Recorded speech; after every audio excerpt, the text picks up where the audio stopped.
Il y a bien peu d'émissions des grands interprètes qui, autant que celle-ci, avant même d'être diffusée, aient suscité autant d'intérêt et, je dois dire, de sympathie.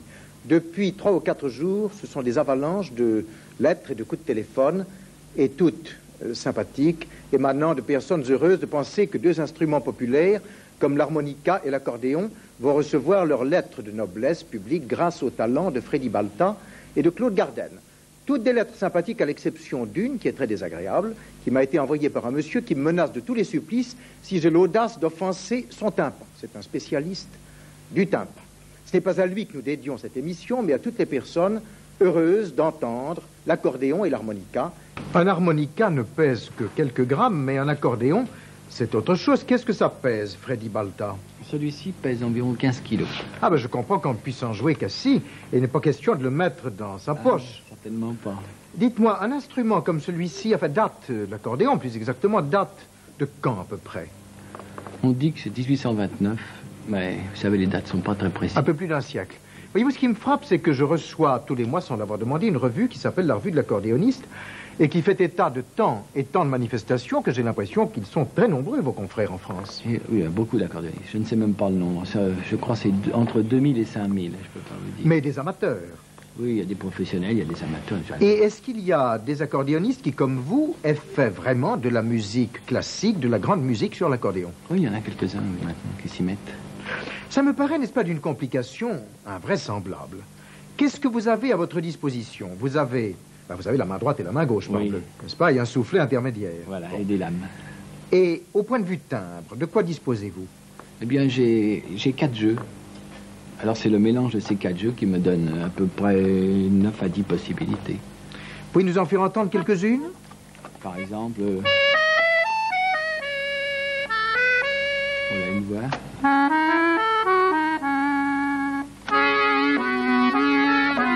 Céleste. Et votre main gauche, elle sert à quoi? En principe, sur les accords ordinaires, ça sert d'accompagnement. Est-ce qu'il n'y a pas même les accompagnements tout préparés, tout fabriqués? C'est là, justement, la bête noire.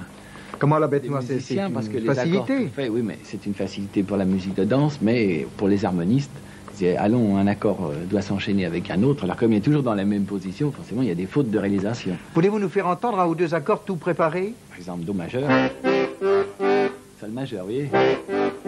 Et ça, c'est facile. Tonique dominante. Ah, c'est très facile. Bon. Mais est-ce que la main gauche a aussi un autre rôle que celui-là? Elle a aussi un clavier chant, comme la main droite, sur cet instrument. Bon. La question des souffleries, elle est capitale et difficile, je pense, oui, à résoudre. Assez pour obtenir difficile. le legato complet. Plus l'instrument est lourd, plus la soufflerie est difficile. Bon. Et la virtuosité, elle s'obtient comment? Par le travail. Merci. Tous les instruments. Merci du renseignement. Dites-moi, vous avez travaillé comment et avec qui? Vous avez toujours travaillé de l'accordéon? J'ai commencé par le piano quand j'avais 6 ans, avec de nombreux professeurs. Les professeurs changeaient très souvent. Ils n'étaient pas très bons, il faut l'avouer. Et vous n'avez travaillé que le piano comme instrument avant l'accordéon? J'ai travaillé, j'ai travaillé l'accordéon, j'ai commencé à 12 ans, tout seul, sur l'accordéon de mon père, qui était musicien amateur. Alors j'ai pris son accordéon un jour pendant son absence et j'ai appris. Mais dites-moi, un jour, Marcel Dupré m'a dit que vous étiez son élève. C'est pas des leçons d'accordéon qui vous a donné? Certainement pas, je n'ai même jamais parlé. C'était des leçons d'orgue. Vous êtes organiste aussi? Oui. Je suis un fou de l'orgue, comme on peut dire. Et est-ce que c'est cela qui vous a donné l'idée de réaliser certaines transcriptions d'orgue sur l'harmonica? Le fait d'avoir travaillé l'orgue, ça m'a donné quand même plus de possibilités pour transcrire. Je vois ce qui peut aller et ce qui ne peut pas aller. Est-ce que le fait d'avoir travaillé beaucoup le clavier, enfin l'orgue ou le piano, vous aide ou vous gêne pour l'accordéon? C'est totalement différent. Le piano donne une souplesse des doigts, mais l'attaque, c'est comme à l'orgue. Ici, nous n'avons pas d'attaque. Bon, vous m'avez dit que vous alliez jouer, et d'ailleurs c'est indiqué sur le programme, un Noël varié de Daquin, ce musicien français de la fin du XVIIIe siècle, n'est-ce pas? Qu'il a composé expressément pour l'orgue, mais je dis expressément pour l'orgue avec des variantes, je crois. Oui, pour orgue et clavecin, et sur la partition marquée, ces Noëls se peuvent jouer à la flûte, au violon, au bois et tous autres instruments. En somme, il avait deviné l'accordéon. Alors par conséquent, dans l'Etc., il y a l'accordéon. Eh bien, comblez le vœu de Daquin avec le Noël varié en sol majeur.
Voyez-vous, grâce à vous, l'accordéon a reçu non seulement ses lettres de noblesse, mais le baptême, puisque le voilà passé par l'église. C'est à l'église qu'on joue les Noëls de Daquin. Et avec quelle variété de timbres et quelle virtuosité, là, je vous affirme, je vous ai bien admiré. J'ai d'ailleurs lu dans votre revue de l'accordéoniste qu'il y avait une église à Lille où on avait accompagné toute une messe rien qu'avec des accordéons. Oui, là, permettrait de ne pas être d'accord tout à fait, parce que l'accordéon soit admis un jour au conservatoire, qu'il soit admis au concert, formidable, bravo.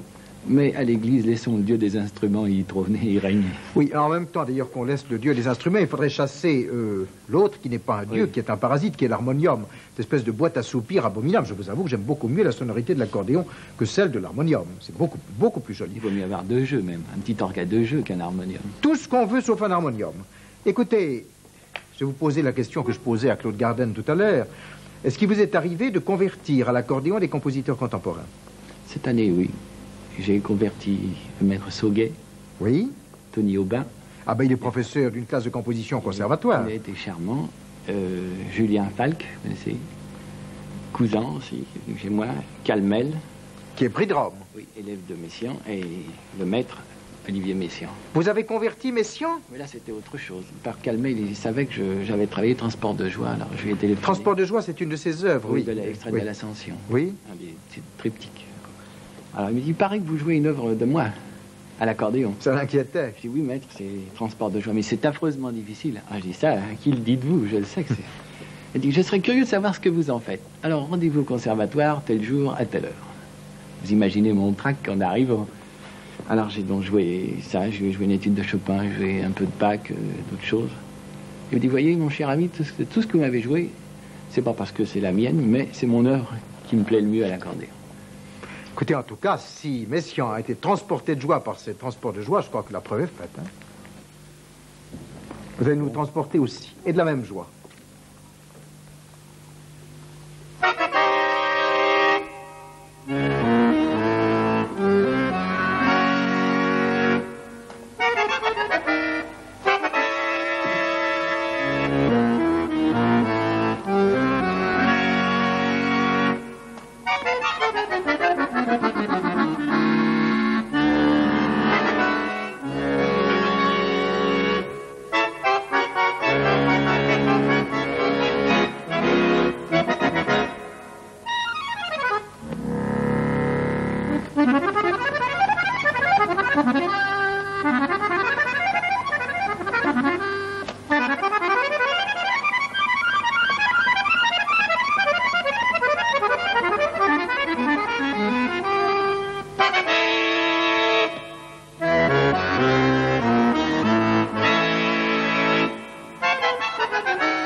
Freddy Balta, comme vous êtes organiste, j'aurais bien voulu vous mettre à ma place, c'est-à-dire devant cet orgue, cet orgue électronique, pour que vous fassiez la comparaison entre un instrument dont vous jouez et l'accordéon dont vous êtes virtuose. Malheureusement, on ne peut pas jouer les deux en même temps. Et voyez-vous, du moment que vous avez inscrit à votre programme, pour finir, la toccata et fugue en ré mineur de Bach, celle que les mères de jeunes filles à marier appellent la toccata, comme s'il n'y en avait qu'une alors qu'il y en a plusieurs. Enfin, celle que tout le monde connaît. Avec un son évidemment très faible. Eh bien, cette toccata de Bach, je voudrais essayer de montrer avec vous, n'est-ce pas, qu'il y a la possibilité de faire des effets tout aussi nets, et quelquefois plus nets d'ailleurs, sur un orgue comme celui-ci, sur un accordéon, veux-je dire, comme le vôtre, que sur un orgue comme celui-là. Si je prends par exemple un passage qui est assez difficile à répétition, comme celui-là.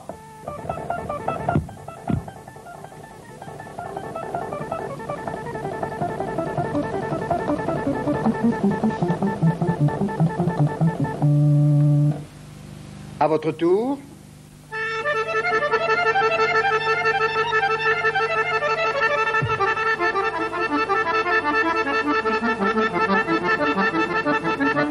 À vous l'avantage. Et si je commence la fugue, n'est-ce pas, comme ça, par exemple?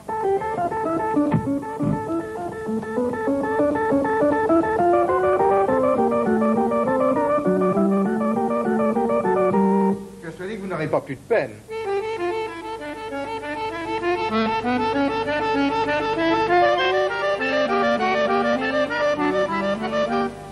Oui, et dans les changements de clavier, pour faire les oppositions, ça va être pareil.